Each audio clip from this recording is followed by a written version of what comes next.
तुम्ही? हो, बानूला भेटायला आलो होतो. हाय की. बानू, बानू, बाहेर ये. तुम्ही हात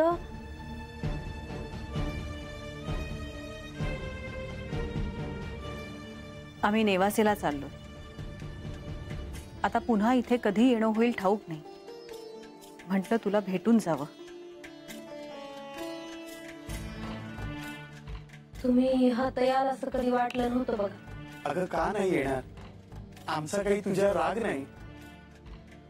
वय पण माणसं काहीच नाही हाय ना. तुम्ही आता आला हाय साहित्यासने ठाव पडलं तर मलाच ऐकून घ्यावं लागेल. असं होणार नाही. कशावरनं? मी सांगते, असं नाही होणार. मला कारण नाही सांगता येणार, पण तिला तिच्या चुका कळाल्या आहेत.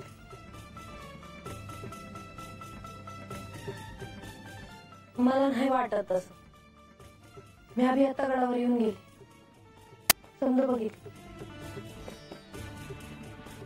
काय बी बदल झालेला नाही त्यांच्या. त्या अगदी त्या तशाच आहेत. भानू, श्री खंडेराय गडावर परत आले आहेत. तुम्ही दोघींनी एकत्र प्रार्थना केली म्हणून हे शक्य झाले. आता म्हाळसा अशी वेळ पुन्हा येऊन देणार नाही याची मला खात्री आहे. तुम्हाला वाटतं आहे ना मग चांगलं आहे. आता अजून काय बोलू यावर. तुम्ही पहिल्यांदाच घरला आला आहे. काय करू तुमच्यासाठी? काही नको. असं कसं? काहीतरी घ्यायलाच पाहिजे. वय नाही नाही, खरंच काही नकोय. मी इथे बानूची क्षमा मागायला आले आहे.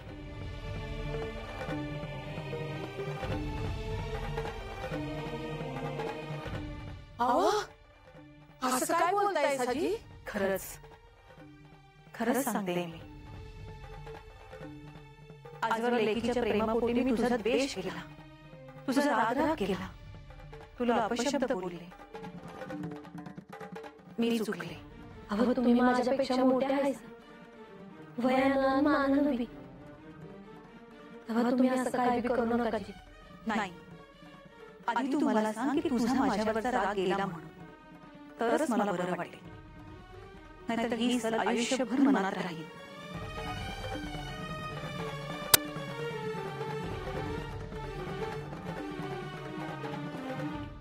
मला खरंच तुमच्याबद्दल काय राग नाही बघा. खरंच? वय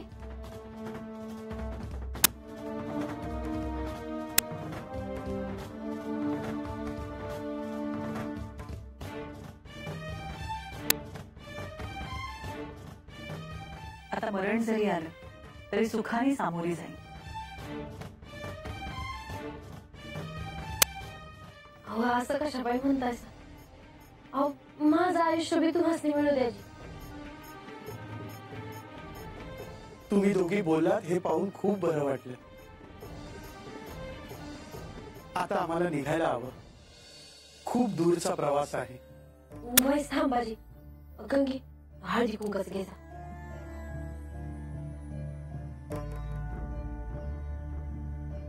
आणि बेगी बेगी चल.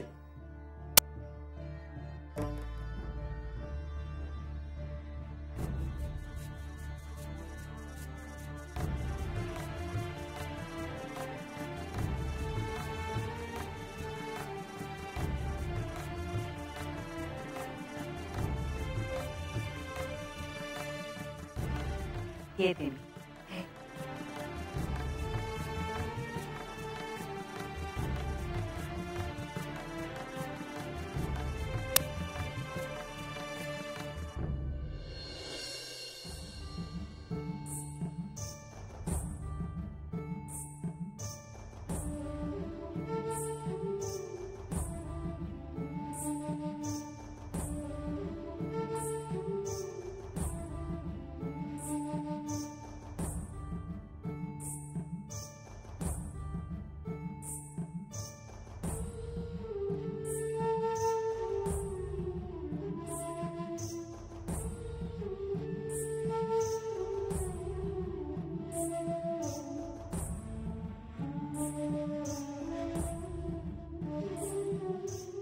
माते गणेश तू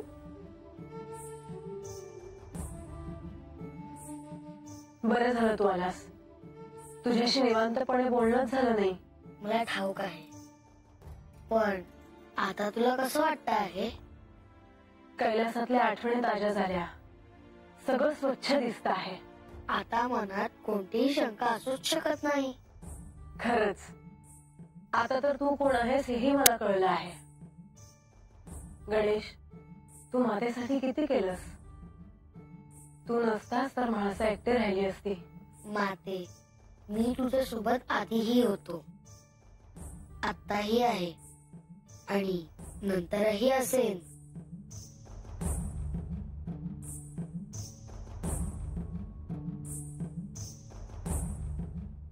गणेश, तू, श्री महालक्ष्मी देवी, श्री विष्णू, नारद मुनी, नंदी, तुम्हा सगळ्यांनी मला खूप सांभाळून घेतले, सहाय्य केले आहे मला.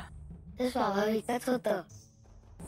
आता तुला भानूमध्ये राहत नाही ना? गणेश, आता मला राग कसला असेल. ती तर माझी सखी आहे. मग तू तिला कधी स्वीकारणार? मी जर तिच्याशी प्रेमाने वागले तर सत्य समजण्यासाठी जी आकांक्षा आहे ती तिची नाहीशी होईल. जसा मी संघर्ष केला तसा तिनेही करावा आणि सत्य काय आहे हे समजून घ्यावं असं मला वाटलं. हा निर्णय योग्य आहे. त्यासाठी मला तुझे सहाय्य हवे आहे. मी सदैव तयार आहे.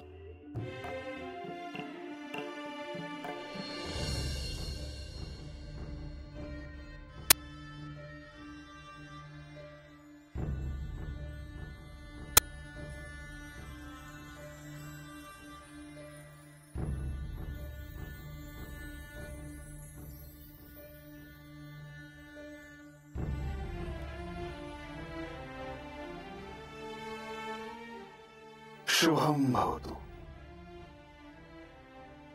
देवा, या आत ये.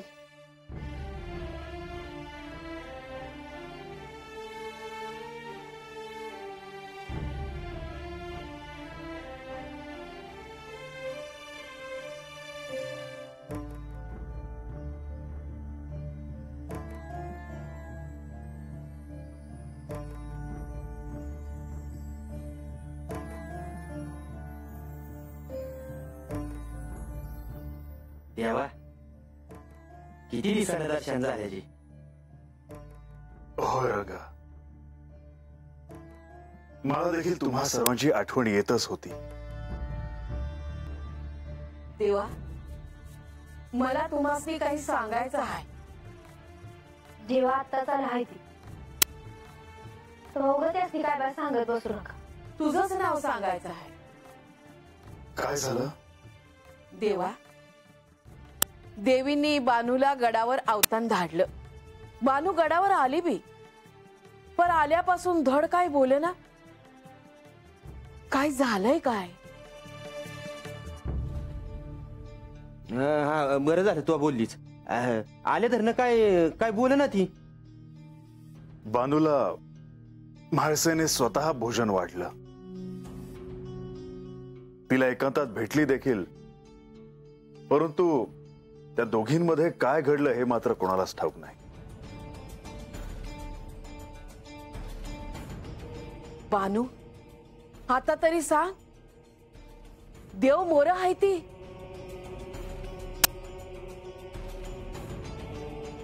देवाला आहेत, मी जेवण करायला घेते. तुम्ही या म्हणजे लवकर होईल समज. त्यासनी बोलू द्याजी. रंग्या, तू बी जाऊन वाईट जरा काम कर जा. चला सासूबाई, तुम्हाला काय वेगळं सांगायचं?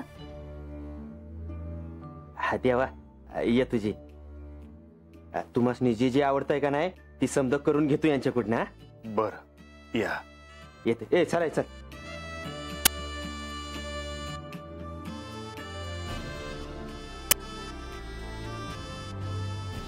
किती दिवसानं तुम्ही हाता आला आहात. होय, मला ठाऊक आहे, परंतु आलो हे महत्वाचं. होय, ह्या तर तुमच्या वाट्याकडे डोळे लावून बसले होते.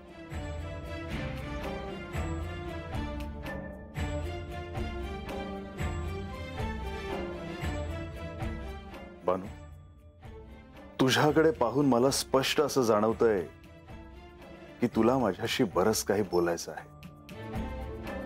आज मी केवळ तुझ्यासाठी आलो आहे. काही नाही. बानू, असं करून कसं चालेल? मनात काहीच ठेवू नकोस. बोल, म्हणजे मन मोकळं होईल.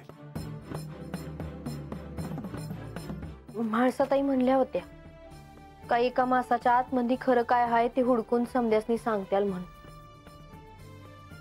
पर आता 1 मास मी पुरा झाला. देवा, नक्की काय घडलं आहे? तुला काय वाटतं? मला कळत नाही. म्हाळसेने त्याबद्दल तुला काही सांगितलं आहे का? मला काय बी बोलायचं नाही देवा. म्हणजे तुम्हा दोघींमध्ये निश्चितच काहीतरी घडलं आहे. म्या तुम्हासनी उगा काय बाय सांगायचं आणि तंटा व्हायचं. मला तंटा नको आहे देवा.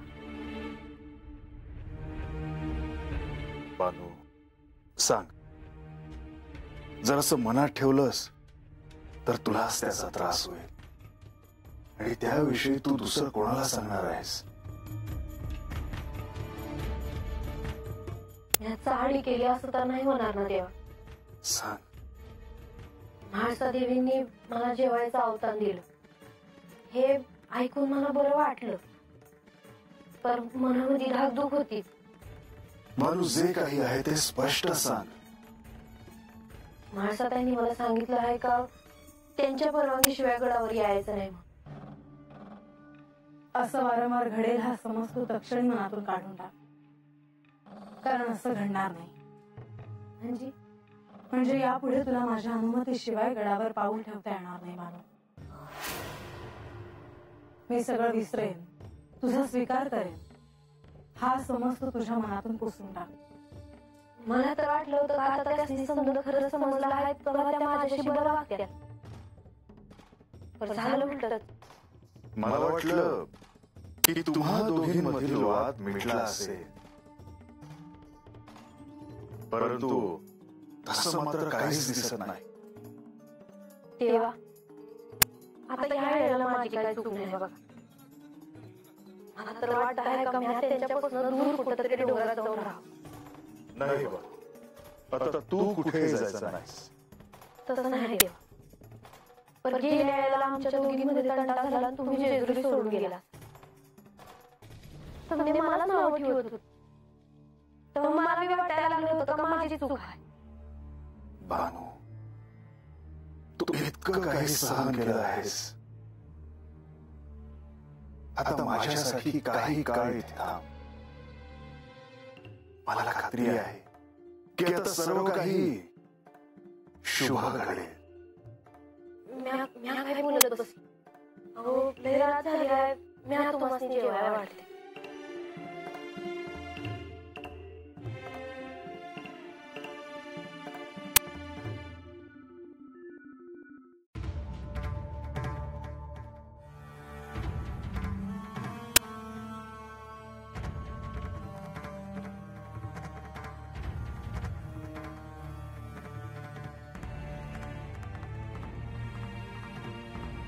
मी तुमचीच वाट पाहत होते. गडावरील सर्व कामं सुरळीत चालू आहेत की नाही हे पाहायला गेलो होतो.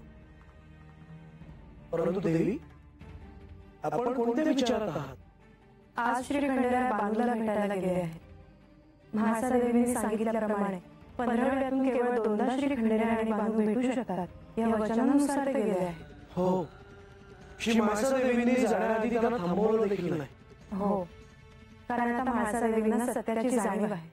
हे सारं का घडत आहे हे त्यांना ठाऊक आहे आणि त्यांना हे कळण्यासाठी श्री खंडेरायांनी सहाय्य केलं होतंच. हो, आहे माझ्या स्मरणात. श्री म्हाळसा देवी एकांतात गेल्या होत्या तेव्हा श्री खंडेरायांनी त्यांना सहाय्य केलं होतं. आणि आता बानूला देखील सत्याची जाणीव व्हावी यासाठी प्रयत्न करावे लागणार आहेत. आणि ह्या कार्यात आपल्याला देखील सहाय्य करावं लागेल. श्री माळसादेवींच्या मनात नेमकं काय चालू आहे ते आपल्याला लवकरच कळेल. परंतु आज श्री खंडेराय आणि बाणाईची भेट होत आहे, त्यामुळे बाणाईला सत्य कळण्याच्या दृष्टीने निश्चितच काहीतरी घडेल असं मला वाटत आहे. स्वाभाविक आहे. श्री खंडेराय बानूचे देखील आराध्य आहे, त्यामुळे बानूला देखील त्यांच्याकडून सहाय्य होणं स्वाभाविक आहे. होय, त्यात काही अयोग्य आहे असं मला नाही वाटत. जसं एखाद्या शिष्याला त्याच्या गुरुकडून मार्गदर्शन मिळतं, तसंच श्री खंडेरायांकडून बाणाईला देखील तिच्या आत्मज्ञानासाठी काही गोष्टी निश्चितच कळतील.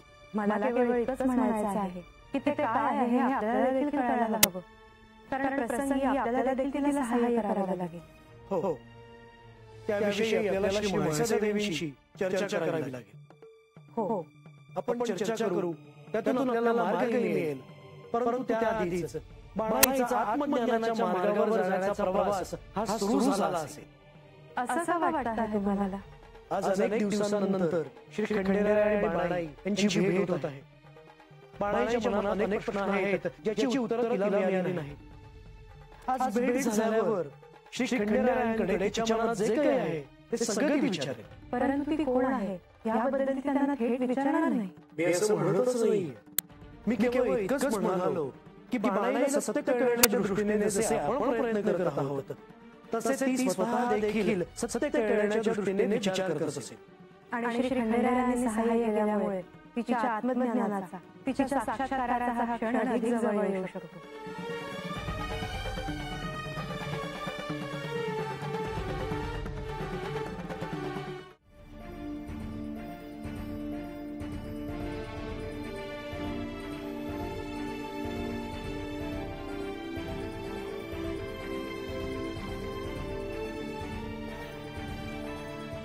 बानू, तुला आत्मज्ञान व्हावं म्हणून सर्वजण प्रयत्न करणार आहेत. वरवर जरी सगळ्यांना असं दिसलं की मी तुझ्याशी कठोरपणे वागते, तरी ते का हे तुला आज कळणार नाही. केवळ तुला लवकरात लवकर हे सरळ कळावं म्हणून मी असं करते आहे.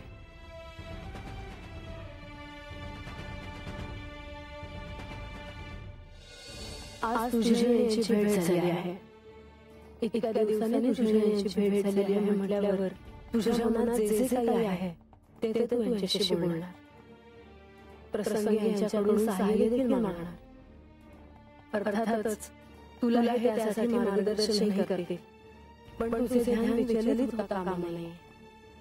तू एकाग्र चित्तेने आता तुझं मार्गक्रमण करायला हवं. आणि त्यासाठी मला तुझी परीक्षा घ्यावी लागेल. मला त्या मार्गात काही अडथळे आणावे लागतील, पण ते तुझ्याच भल्यासाठी. तुझं चित्त त्यामुळे विचलित व्हायला नको म्हणून ही परीक्षा आहे. माधवी, देवी, देवी, तुम्ही मला हाक मारली? हो. तुम्हाला काही हवं आहे का? नाही, मला काही नको आहे, पण एक महत्त्वाचं काम आहे. त्यासाठी मी तुला बोलवलंय. सांगा देवी, काय आज्ञा आहे माझ्यासाठी? माधवी, चोडप्पांना माझा निरोप दे की त्यांच्या मला एक महत्त्वाचे कार्य सोपवायचे आहे, म्हणून मी त्यांना बोलावले आहे. चोडप्पांना? हो. देवीच्या घोषणेच्या बरोबर काही नसेल ना? पण हे मला कसं कळणार? मला तर जाणून घ्यायचं आहे. काय करावं? काय झालं माधवी? कसला विचार करतेस? देवी, तात्काळ काही कार्य असेल तर मला सांगा ना. हवं तर. नाही म्हणजे मी सांगते, तुम्हाला त्रास नको म्हणून. हवं तर मी देते निरोप त्यांना. तुला सगळं काही जाणून घेण्याची ओढ लागली आहे हे मला ठाऊक आहे. वेळ आली की तुला ते कळेलच. पण आता तू माझं कार्य पूर्ण कर. होय देवी.